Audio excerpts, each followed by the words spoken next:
One night, high in the air, the demons attacked that car with conjurations on 100 sides.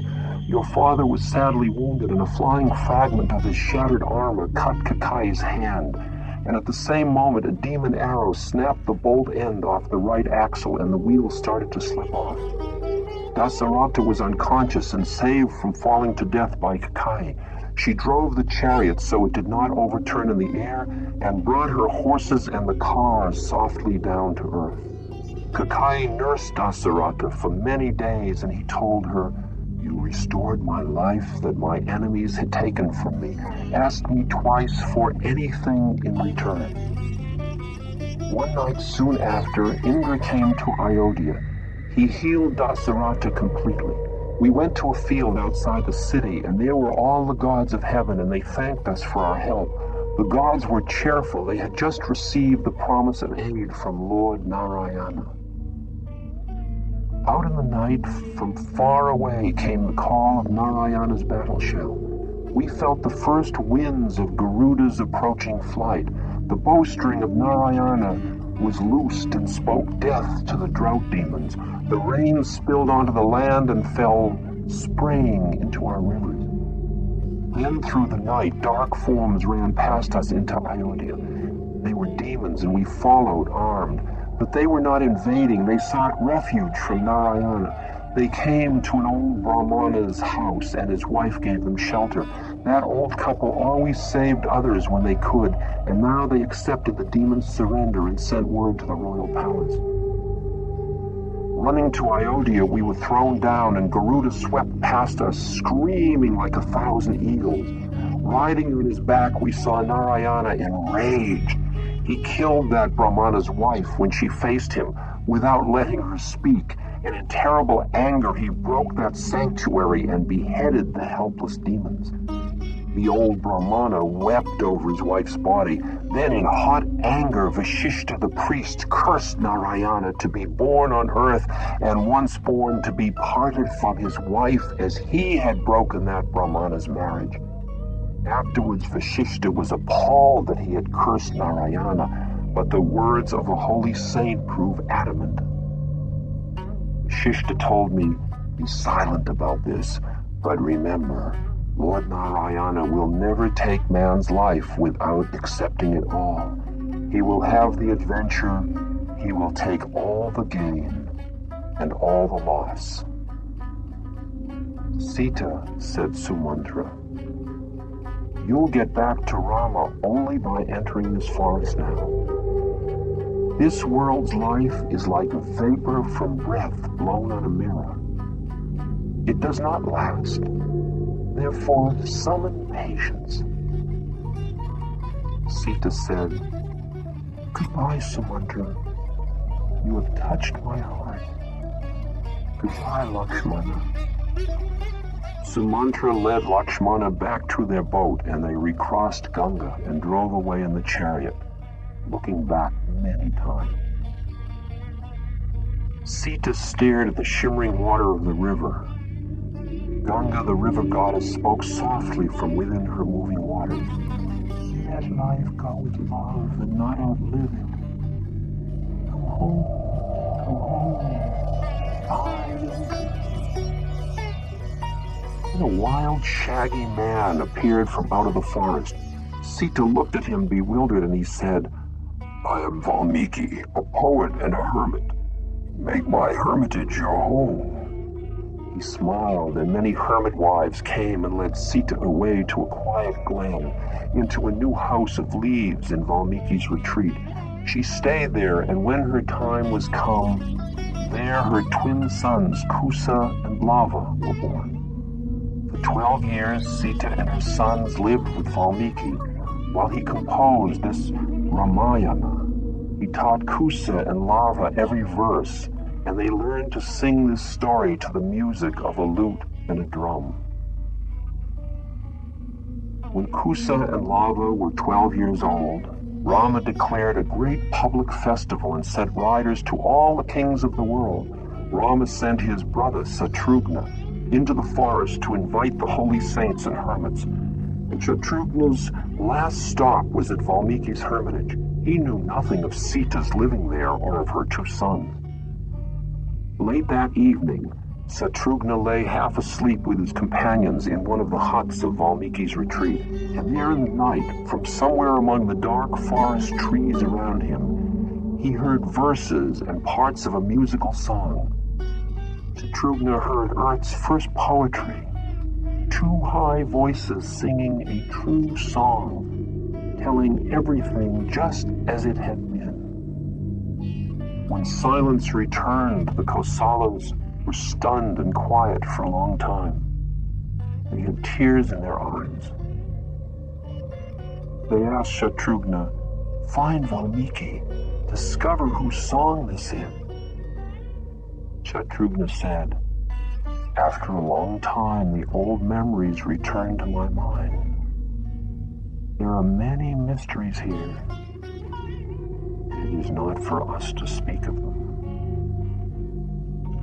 And so it was that Rama gave a celebration one age of the world ago. And on the first day of Rama's festival, Kusa and Lava began to sing this song, Ramayana, and everyone grew still and quiet, and the king came to listen. On the last day of the festival, Kusa and Lava ended all Valmiki's verses, took up their lute and drum, and set out for their cottage as they did after every day's singing. And Rama looked after them and thought, "Those twin brothers are my two sons." He called Hanuman and said, "Son of the wind, find Sita in Valmiki's house. This very day will I take her back home with me before all my people." That afternoon, everyone at the festival assembled in a circle around the Ayodhya throne where Rama sat. Then the crowd parted, and Sita came, looking down, but glancing up at Rama many times. Sita stood alone by Rama within that circle of people, dressed in bright gold and scarlet. Sita looked at Rama and smiled. She was forever beautiful. "Rama, let me prove my innocence here before everyone." "I give my permission," said Rama. And Sita stepped a little way from him and said, "Mother Earth, if I have been faithful to Rama, take me home." Earth rolled and moved. With a great rumbling noise, the ground broke apart near Sita, and a deep chasm opened. From underground rose 4 tall nagas, like great cobras, the treasure guardians of Earth's riches. That opening widened, and from below rose up a throne carved of stones and set with diamonds. On that throne sat Mother Earth. She was fair to look at. She wore flowers and a girdle of seas. Earth supports all life, but she feels no burden in all that. She was patient then, under the sun and moon and through the rainfalls of countless years. She was patient with seasons and with kings. Earth smiled. She stretched out her arms and took her only child Sita on her lap. She folded her beautiful arms around Sita and stroked her hair. Then the throne sank back underground, and they were gone. The crevice closed gently over them. Every person watching Sita's descent into Earth, and all living creatures in the world, were very happy. For a moment, the whole universe was everywhere equal. Rama smiled. "I am king and lord of Earth, but she has taken my wife away before my very eyes. I will never meet Sita again while I live as a man." Rama sighed, but still he was smiling. Indeed, it is a brief life given to man. Rama ruled in fair Ayodhya for 1,000 years more. Then one spring morning, Time, in the guise of a hermit, came quietly at the palace door and told Lakshmana, "A powerful king sends me as an ambassador to Rama." Lakshmana led the hermit to a private room and brought Rama. When they were alone, Rama said, "Who sends you here to me?" The hermit faced him. "Father, I am Kala. I am time. I bring Brahma's words. Listen. The grandfather of the worlds tells you, your promised time is full. O Narayana, Lakshmi awaits you. I send time to remind you, my friend, we have not seen you for a moment in heaven. Return to yourself." Rama replied, "Those are good words. I am pleased with your coming. I've not forgotten." And as Rama and Time were talking, the short-tempered Brahmana Durvasis walked up to Lakshmana and said, "Take me to see the king." "Great saint, Rama is busy," said Lakshmana. "Command me what to do and I will serve you." Durvasa said, "The king must feed me. I will curse all Kosala to burn if you do not announce me this instant. My anger is rising." "Forsake your ill will. My own death is better." Lakshmana pulled open the door and went in. Time's iron staff fell from his hand and clanged on the stone floor. Lakshmana said, "Durvasas needs to see you, Rama." Rama said, "Lakshmana, you must die for entering here." Time and Lakshmana looked at each other, and Lakshmana said, "Great halls are silent after time has visited them." Time said, "Say not so, Lakshmana. Say not so. I take away all things I've given, but no more than that. You four brothers have all the same nature. You will only go home first." Rama looked at Lakshmana. "Farewell, my brother." Lakshmana left the palace and went to where the Sarayu River flowed. With open eyes he looked around him and saw all things as Rama, thought of them as Rama. Lakshmana stopped his breathing. The luminous person within his heart, soul no bigger than a thumb, made ready to leave this world behind. The life centers stopped spinning and went out. Lakshmana's energy, the fourth part of Lord Narayana, rose step by step up along his backbone, seeking flight out the crown of his head. Lakshmana shut his eyes and watched the lights of his life slowly die. The lights of war long ago, the lights of his first love and marriage, the lights of his childhood. And he thought, it's like something I made once. All of us. In heaven, Lord Indra heard empty stone vault doors closing, one after another in echoes. Sight was closing, hearing was closing, mind turning away. Spirit was rising and leaving empty room.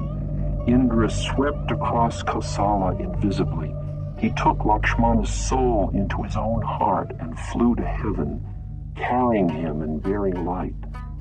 Lakshmana's body fell into the water and was gone. Thunders rolled over Ayodhya, although the sky was clear. Rama said, "Where is my life and where am I? I'm going all the way on through to my own home now. And I'll be again as I was before being born into this world." Bharata and Shatrughna entered, and Bharata said, "Don't leave me behind." Near you is ever all my happiness. Rama answered, whoever will, let them come.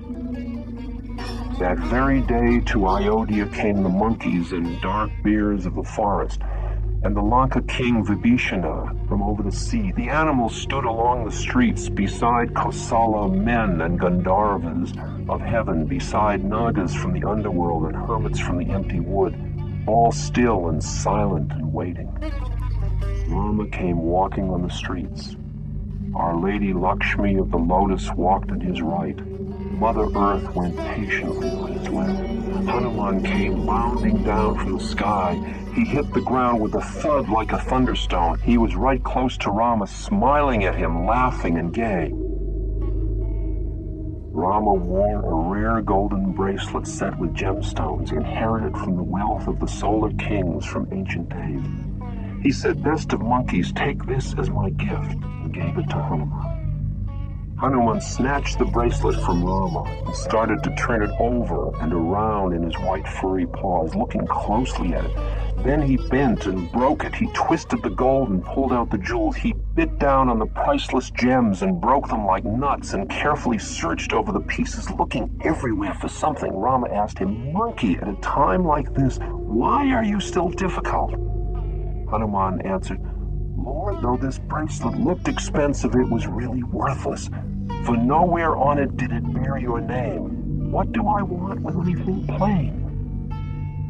Vibhishana sniffed at that. Then I can't see what value life has to you. Why don't you destroy your body as well? Then with his sharp fingernails, Hanuman tore open his breast and pulled back the flesh, and see, there was written again and again on every bone in little letters, Rama, Rama, Rama, Rama, Rama. Rama put down the grass he held, and with his two hands he pressed together Hanuman's parted flesh, and the wound over his beating heart came together, leaving no scar at all. Rama drew off his hand his broad gleaming gold ring that said Rama, the ring that Hanuman had carried to Sita. He put it into Hanuman's wet, blood-stained paw and gently closed the monkey's fingers over it. Who is this monkey, Hanuman? Ram has let him loose in the world. He knows Rama, and Rama knows him. Hanuman can break in or break out of anywhere. He cannot be stopped like the free wind in flight. Hanuman can spot a tyrant. He looks at deeds, not words, and he'll go and pull his beard. Disguises and words of talk cannot confuse a mere wild animal. That monkey will break the handsome masks of evil kings. Hanuman will take your sad tune and use it to make a happy dance. Rama walked on to the Saraya River. Whoever saw him pass followed him. Many stones wept that they had to stay behind. The tall trees swayed and bent creaking after him. Little animals never seen in the city were going with Rama. Whoever breathed tried to follow him. By the river stood Guha, the hunter king, and Sumantra, the old charioteer, beaming in joy. Sumantra had freed the 4 royal red horses, but they followed him and stood there. Wild hunters wearing skins and feathers knelt barefoot and waited, resting their long bamboo spears pointing up to the sky. Animal and human people touched and reached out to each other up and down that riverside then. A green hand and a red one, a bear paw, a deer's hoof, little birds' wings, black skin and gold and brown, all touching, and the water flowing by like time. Trust the true. The king took a broad jump and went first in through the water. He went on through to the other side, winning all time past and all to come. The 4 red horses leapt. Wild birds flew out of their trees and dove down through the river. Men and animals and women followed. The timid forest deer threw themselves out from the riverbank and went in shooting curves under the water, swift flowing to the sea. Chitraratha, the Gandharva king, stood by heaven's open, massive gate, singing the old, true songs. He looked out at the sky. It was the evening of a day in heaven. The air was velvet dark below, and the stars of spring hung swaying on their ropes of wind. Sparkling souls were coming up from earth along the distant sky paths, and drawing near were flights of heaven's songbirds, soaring over the ocean of space, and the innocent heavenly deer were leaping, brilliant as gods. Narayana was back in his heaven with Lakshmi an instant later. The four dark hands picked up again the shell and the lotus, the discus and the mace.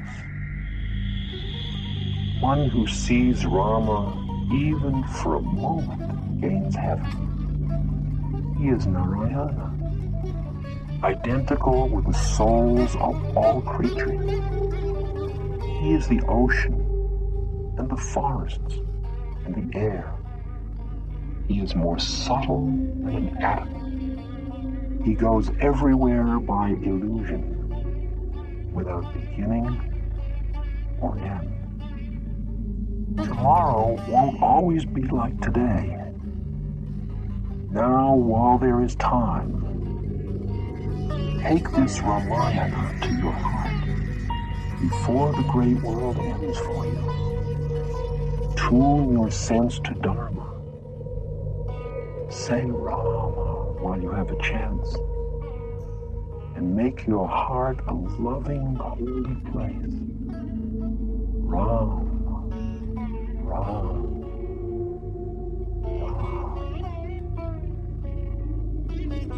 Ram.